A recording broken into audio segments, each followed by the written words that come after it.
Welcome to My Pagan Pathworks. My name is Lisa and I am the founder of the channel.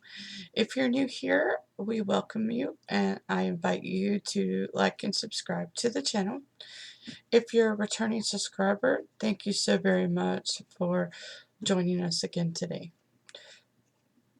In today's Tarot Tuesday, we are going to continue our exploration of the Suite of Swords, and we are going to start on the court cards. So today we are going to talk about the Page of Swords. So if you're interested in the Page of Swords, then keep watching.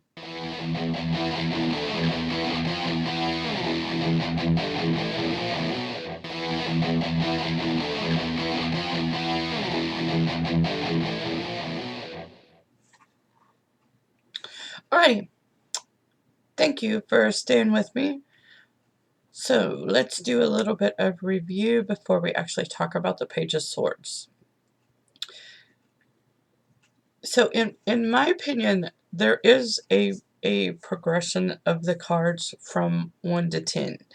And so with the swords, it's about our ability to communicate, our intellect, and human conflicts. And that can be internal or external. The swords are associated with Gemini, Libra, and Aquarius, and so therefore they are also related to the element of air. With swords, I personally believe that the first 5 cards in this spread are associated with the positive side of our growth. The 6 represents like a balance between our light side and our dark side. And from 7 to 10, you see the dark side of the soul. You see the corruption. You see the moral decay of the human side of things.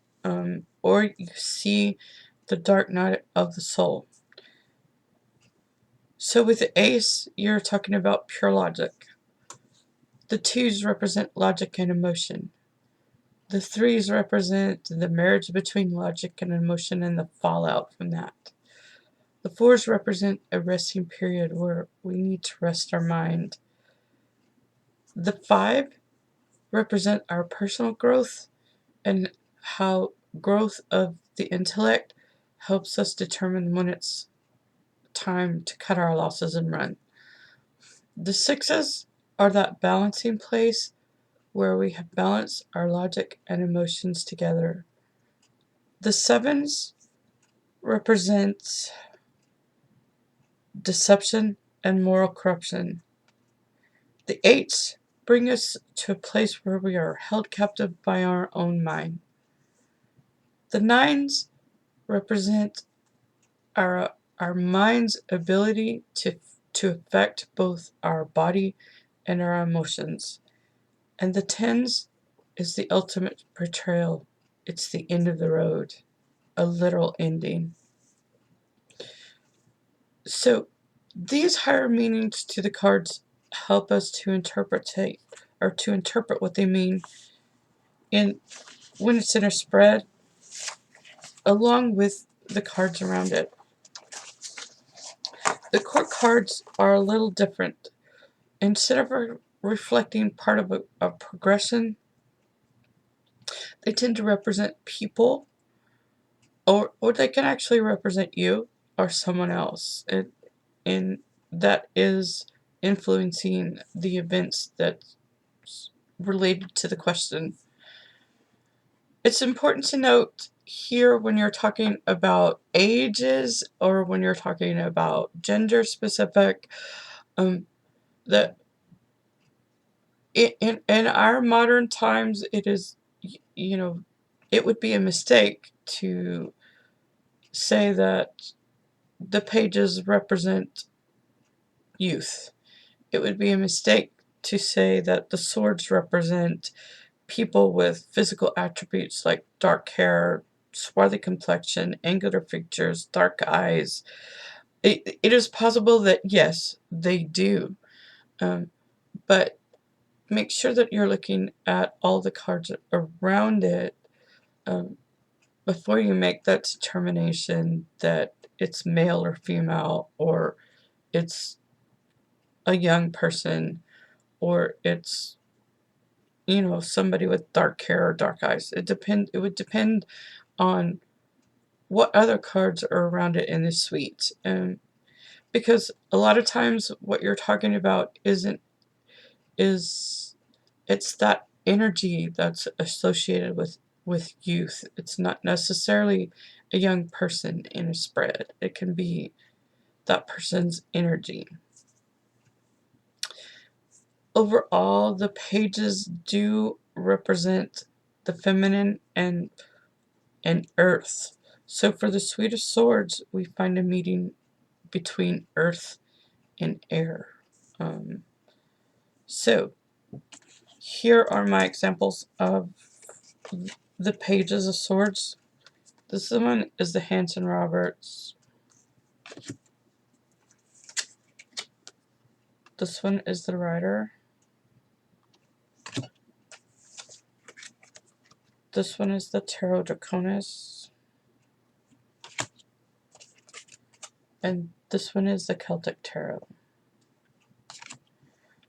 So with the Page of Swords, one of the higher ideas that you can use to interpret this card is that it represents the materialization of an idea. There is the concept that the earth is the foundation in which new beginnings form. When you plant the seed, you know, the seed emerges into the new plant, that kind of thing. Since the swords represent intellect, it represents conflict, thought, and communication. A page of swords in a spread could represent the beginning of an idea, a thought, or communication. Or if it's in the reverse, by the same token, it could also represent the beginnings of a conflict. In terms of personality traits, this could represent someone with a very rational mindset. Another really good interpretation of the card is that it's the formation of ideas into something physical or concrete. It's the first steps into making what's in your head into something tangible. And another interpretation that I really liked when I was doing my research is that it's the ability to still the mind. To still the mind. Speaking as someone who has a really hard time shutting off the voices in my head and really stilling the mind, this is really important. Your ability to still the mind, focus it on reality, and then direct it toward a tangible goal. In other words, you're turning off the voices in your head and you're making it focus on that particular thing and then moving it to find a tangible goal. It's the star of brainstorming, planning, and the thought to get to a resolution. And to me, that was pretty profound. Just because I'm a person that I have a hard time shutting off the voices in my head. As a person, when this represents a person, this is in the upright. Means something different when it's in the reverse, but in the upright, this person is the eternal innovator and an inventor. They're organized and they possess strong leadership skills, and this person is dependable, but also has a unique ability to think outside the box. When this card does not represent a person in a spread, the best course of action is to develop a course of action. Think things out very carefully and plan ahead. You want a plan B as well as a plan A because things aren't going to go smoothly. Begin that project with some brainstorming. That's pretty much the best course of action you can take when this card is in the upright. Now when it's in reverse, the best course of action is just to stop what you're doing. You are fighting against the tide, and you are not going to win that battle against the tide. To me, you just need to take time to analyze the situation and find a way to flow with the tide, but still get what you want. The Page of Swords is about innovative ideas and new ways to thinking. And when you get this card in reverse, because I have gotten this card in reverse more than once, and what it's telling you to do basically is just think outside the box, go with the flow, and find a way to still get what you want within the context that you're in. So if you're in a situation where you feel like you are fighting the tide, the best course of action would be to turn around and go with the flow and find a way to get there the same way.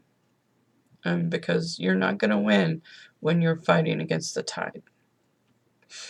And unfortunately, I've had more experience with this card in the reverse than I have in the upright. So I can speak from experience when I'm talking about this card in reverse, because I have gotten this card in reverse more than once. When the card does represent a person in a spread, in the upright, it could be someone with very youthful energy or a person that is always thinking outside the box, that's quick thinking and innovative. In the reverse, we're talking about the energetic vampire. You want to avoid this person at all costs because they're someone very immature and they have very clouded thinking and they will suck the life right out of you. And so you do not really want to maintain a relationship with somebody that represents this page in reverse. It's just not a very fun person. Now, when it represents yourself or the questioner, the person's role in the situation, it's going to be up to the reader to really use their intuition to determine that, and whether it's the questioner themselves or somebody else. As a general rule, in the upright, when this represents a person, they are trustworthy, capable, and someone you want to have around. But like I said, in the reverse, it's best to avoid this person at all costs, and because they will just end up sucking the energy out of whatever situation they're in. So I really hope that this helps you with your own interpretation of the cards. I do not have a lot of experience reading for other people, but I do have a lot of practice reading with myself, and and and I've done a lot of research for these videos, so I really do hope that it helps you with your own interpretation. And I thank you so very much for watching, and I hope you will join us next week for another Tarot Tuesday when we explore the Knight of Swords.